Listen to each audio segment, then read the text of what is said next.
video to this too. I haven't done that yet. All righty, gentlemen, we are live for the Week 11 Power Rankings, and we have a new guest here this week. We have the owner of the Huntsville Hitmen, Michael Holmes.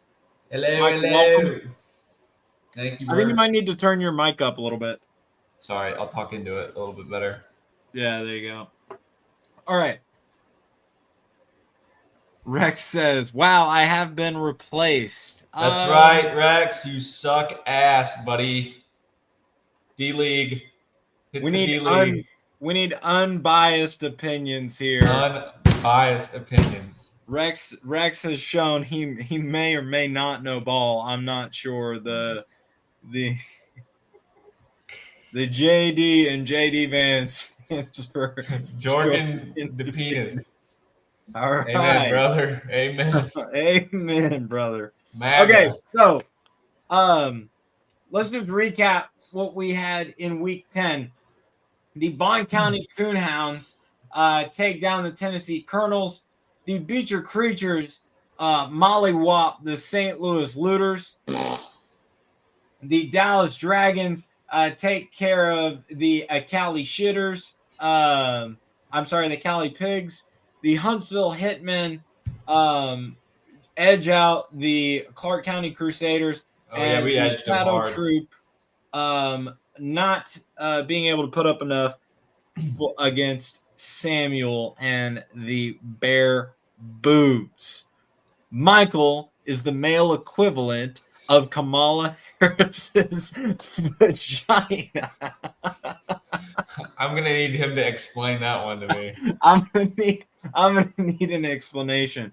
Also, since Harris ends in an S, you just put an apostrophe after the S. You dumb motherfucker. Retard. Thank you very much. I got your back, Mike. Anyways, so that leaves us with a whole lot of guys at 5-5.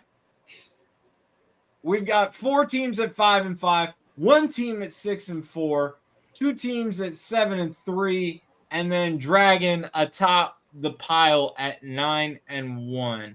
To clarify, cold and filled with a crater glaze. I think that says more about you than it does me. If you're providing the glaze, then oh man. Oh, all right. So I've gone over each team's path, and I want to say that I don't even know if 8 wins gets you in, because I think that there is a good possibility that you have multiple teams with 8 wins, and then it comes down to points again this year. I think that's a very real possibility. And between Sam, Dylan, Chase, and yourself, Michael, this is a tight end of the season. It's close. How's this feel to be in this just 5-5? It's really a place of hell, because you have to ask yourself the question of, okay, do we stick it out? Do we try and add a piece here at the deadline? Do we try and or do we back off? Maybe we get a better draft pick, because you can only get so many seats at the table. Yeah, I think every team here that's 5-5 is they're going for it. Sam made some moves to get some quarterbacks. I made a move with Chase to obtain a quarterback. I don't think Chase is by any means tanking. I don't know exactly what Dylan's doing. He hasn't moved anybody yet. We got 11 days or something or like 6 days until the trade deadline ends. But Dylan's still got some good pieces that if he was going to tank, he would probably be moving. Yeah. So I could it's absolutely see Dylan if things aren't looking great come Sunday, Dylan moves a few pieces to try and add as much capital as he can last minute. And Rex says the looters are not safe. I hardcore agree, Rex. That's Okay. that's his only good take he's had. So let's look before we get into the power rankings. Let's look at this real quick. The Looters face off against the Coonhounds on a not great bye week for the Coonhounds. And so that's going to be in week 11. Then the Looters have the Crusaders. They could go to 6-6 soon. Now this game is going to depend a lot on whether or not Dylan wins. Oh, we have an outsider here, Bryce. Fellas, hello. What is y'all's thoughts on RB1 in Denver? Well, let's look at the running back room. Let's help this guy out here real quick. We need a little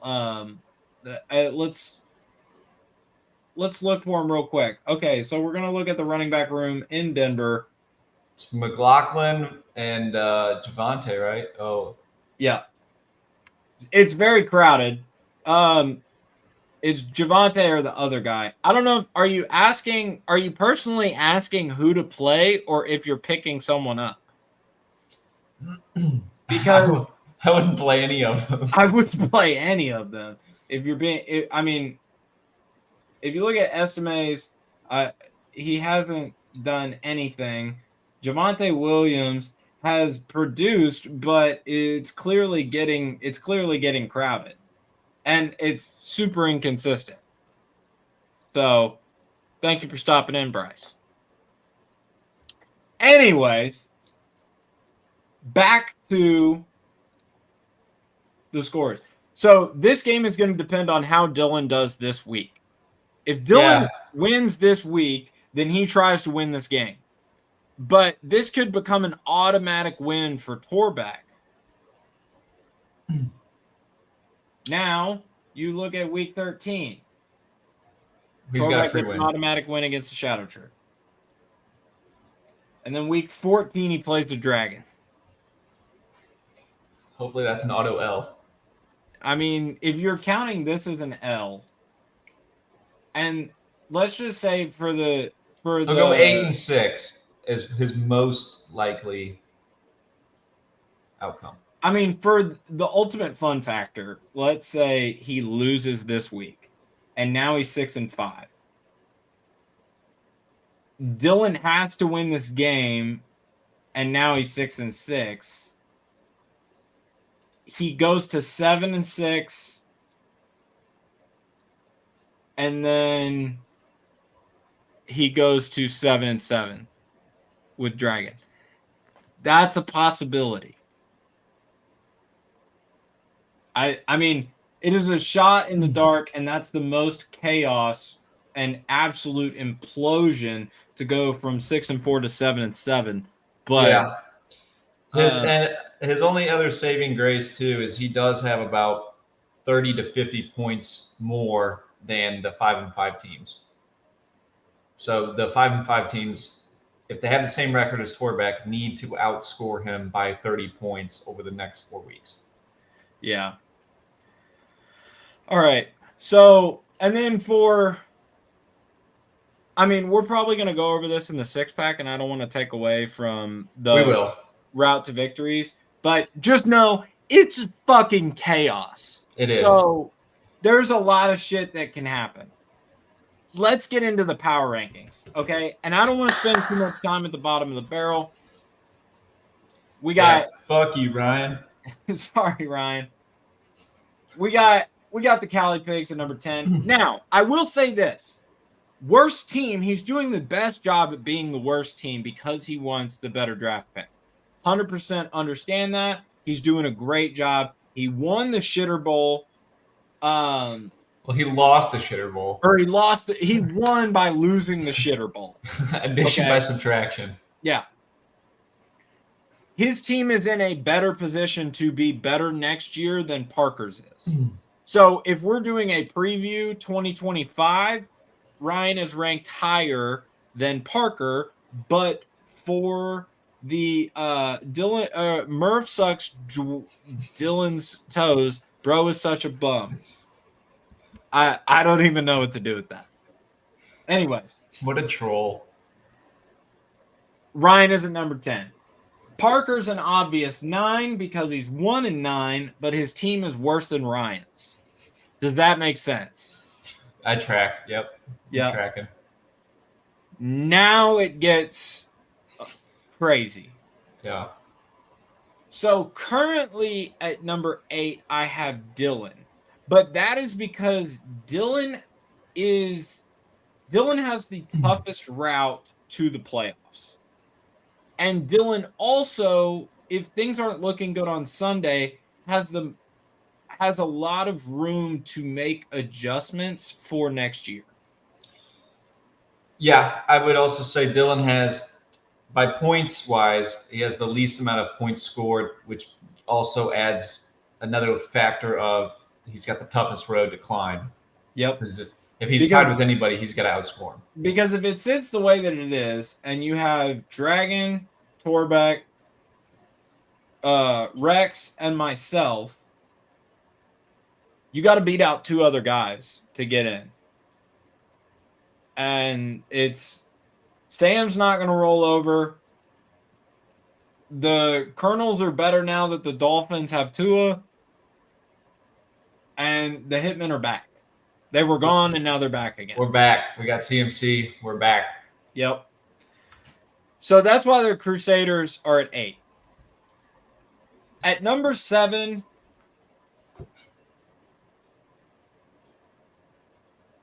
I have Sam.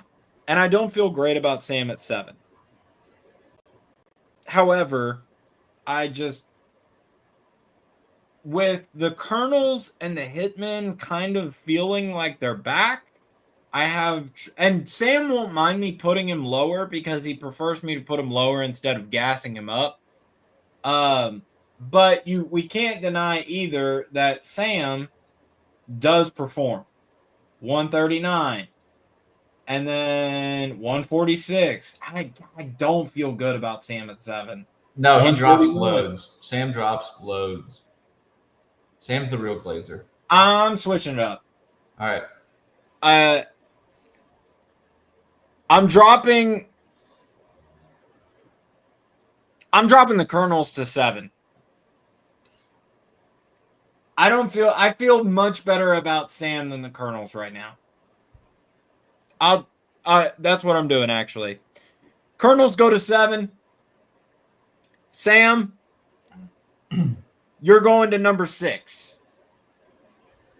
Okay? Sam is too consistent and can drop too big of numbers. I lied. Sam's too good. Michael, I want you to introduce number 6.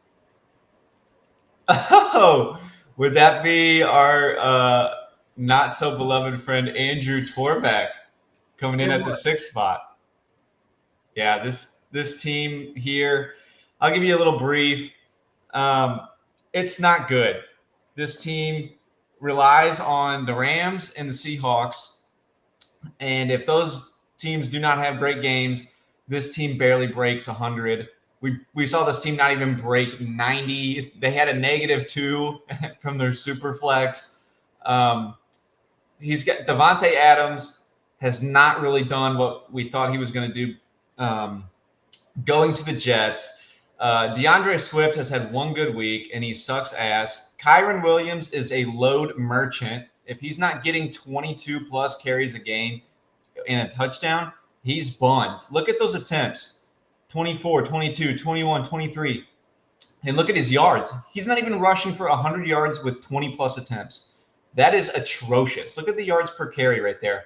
I think Austin Rexroad could average that yard per carry. That is terrible. Scrolling down, we've got Scary Terry, a touchdown merchant this year. He's got 6 of them, and I don't think. When's the last time he even had? Yeah, I mean, he's just got duds in here: 17 yards, 22 yards, 19 yards. He's really too inconsistent. Cup is fine. Bowers is fine. Metcalf, who knows what this diva is going to do? He's missed the past 3 weeks. I don't know if he's going to play again. He's also had 3 games under 8 points this year, so that's not good. Oh, you're back. Okay. Oh, I've been here. I leaned down to grab my water bottle, and it just takes me off the green screen. And he just lost his best running back option in Jordan Mason because now CMC is back. So this team has no bench. It has no depth. It has nothing. I mean, the only bench piece I'll give him, I think, is Tracy Jr. He's looked good on the Giants. Mm-hmm. Otherwise than that, I'm scrolling through his running backs. Blake Corum, Jordan Mason, Zach Charbonnet. None of those guys are even starters. His backup wide receivers, Palmer, the Rams rookie, Ricky Pearsall. Like, I'm not seeing this. This bench is bone dry. His bench is literally Kamala Harris's vagina, according to Rex. That is Torbeck's bench. Here's what I'll say about Torbeck, and this is why I have him at 6. Okay, I had to look into my crystal ball and ask myself, Logan, is this a top 3 team? And the answer is it's not. No. And here's why.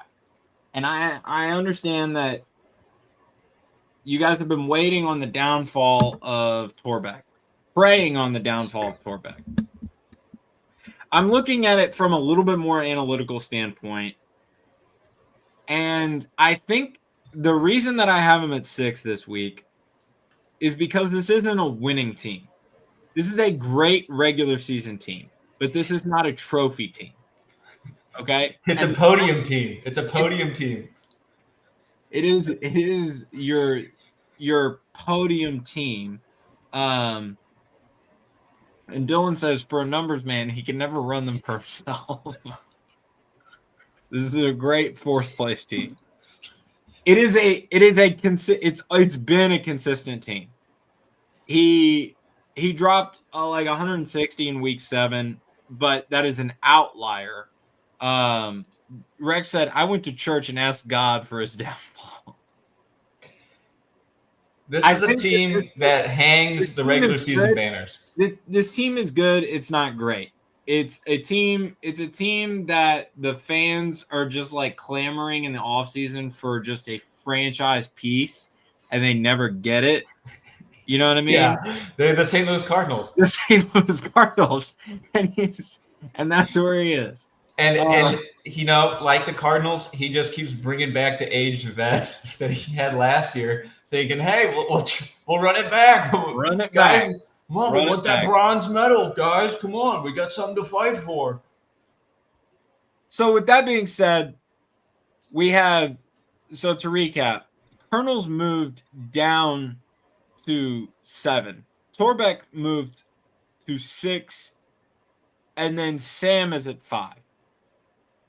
I like it. Okay. Sam is at 5.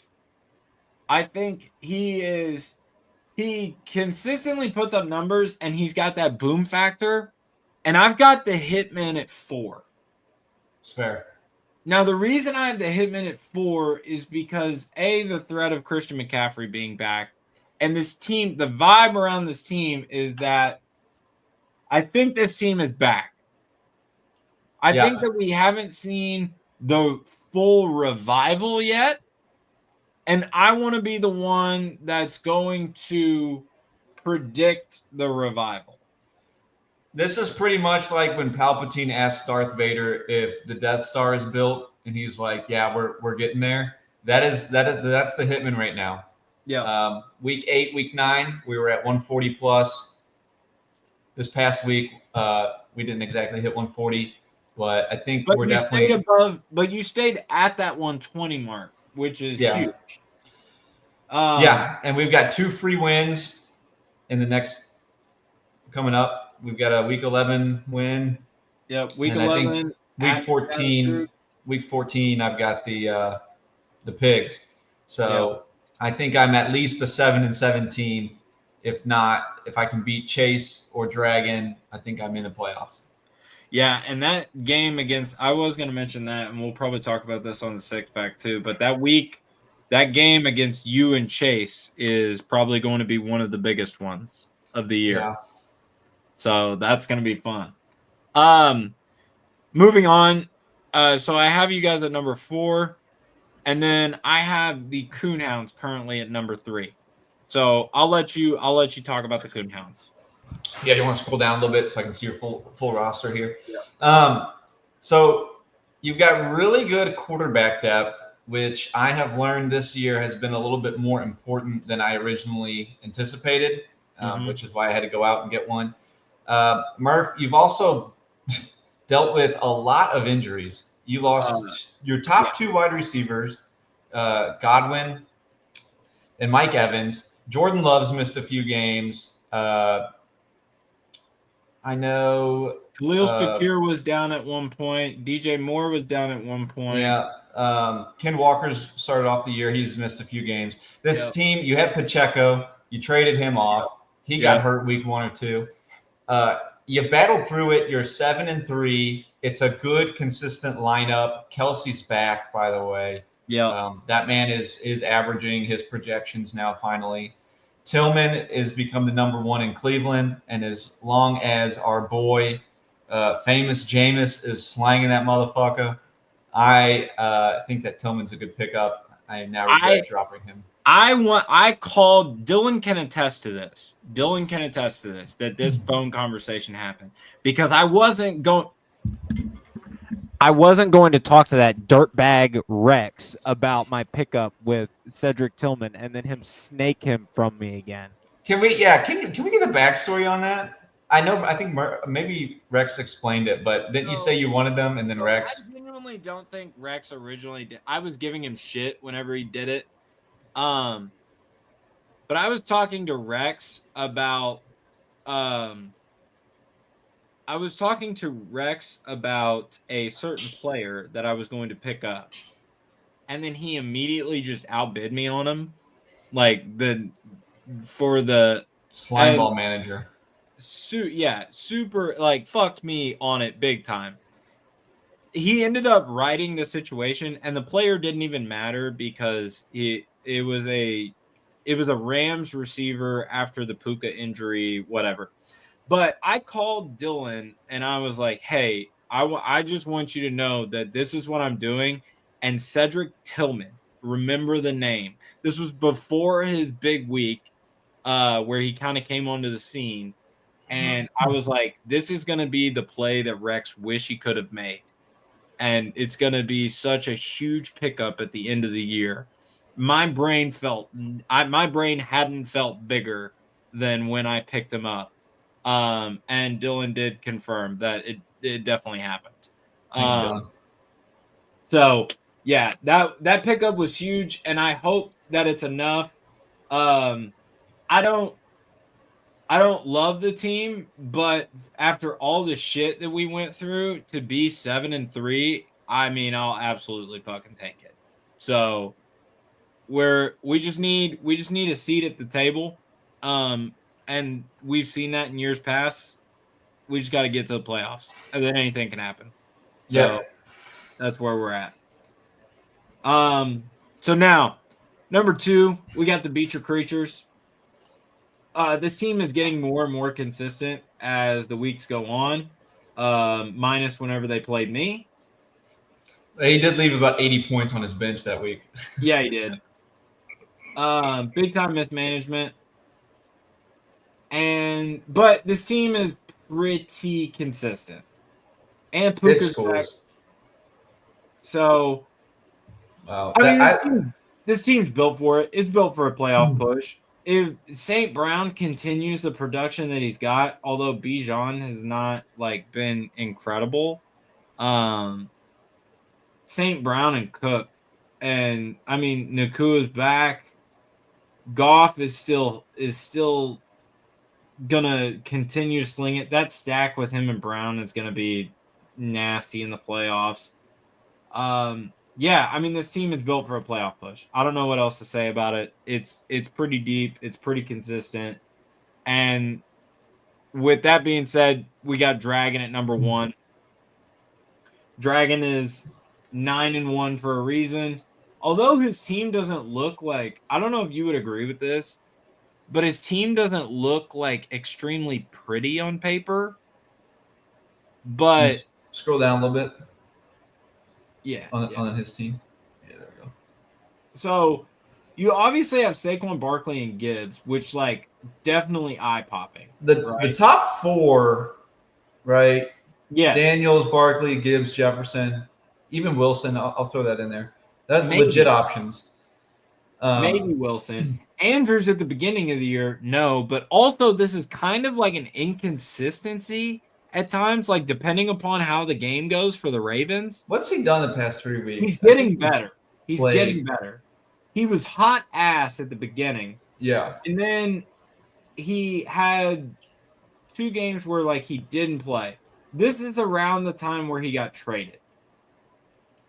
And then 8.3, and then he finally came onto the scene, and he's been pretty productive on very few targets, I might add. Like, yeah, he's been kind of a machine with like only getting 3 to 5 receptions and doing a whole hell of a lot with it. Yep, I agree. So he's kind of made a comeback. Yeah, but when I see this personally, this is what I'm seeing, is that this is where when you look at the receptions and you look at the points, this is where you can have these 4-point weeks. And that's what would scare me in the playoffs. And that's why it doesn't look pretty to me, because it's not coming from a consistent like flow of production. He's just getting the ball at the right time, and it's just working for right now. So yeah.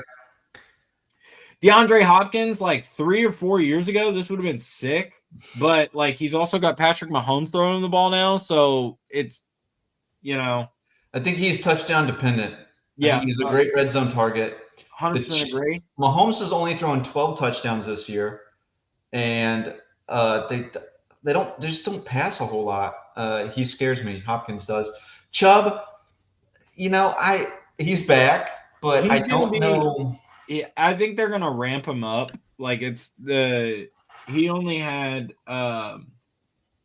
he had 11 to 15 attempts, but you can tell that they're like ramping him up. But I don't think he's gonna have a whole workload this year. The O-line is bad, and I don't know how much they're gonna get in the red zone for him to punch it in. Yeah, Kyler Murray has been great this year. Yeah, the Cobb fall off has not happened yet. Not yet. Maybe it's the second double XP weekend that we'll see it, but I don't know. And yeah, so that's why he's number 1. He's super consistent, but I don't know if you would agree that I just don't think his team looks extremely pretty. Like, I think there are other teams. Like, when I look at your team, for example, I guess it just looks better on paper to me. Now that, Dak Prescott is not throwing CeeDee Lamb the ball, maybe that's not so much. But to me, on paper, this team looks better than Dragon. Now, I will say, you have the most points that could have been possible. Yeah. So you technically, maybe I'm not wrong in this statement of you've just not managed well. Yeah, that's fair. It's been a bad mix of a lot of like Ladd McConkey just had a random 27-point game. And then he goes back down to 5. It's like, was I really going to play him that week? Probably, it probably wasn't a smart decision, but it happened. And I've had that quite a bit where it's like, I just feel like I've maybe had random guys pop off that, in hindsight. Dragon, now, to be fair, Dragon has also been the beneficiary of only having the weakest schedule. Yes. Yeah. 100%. But those are the power rankings. Michael, I appreciate you hopping on here. Anytime, brother. Tune in to the 6-pack that will also happen at some point tonight. So free shout out to the 6-pack. Dylan said, but who took Dragon down? Oh my God, he's riding this all year. Yeah, I mean, if that's gonna be your Super Bowl, I don't know. Yeah. Yep. Keep Man, Dick riding, Dylan. Dick riding, Dylan. Jeez. All right. I appreciate you guys showing up, and I'll see you all in the next one. All right. Thank you.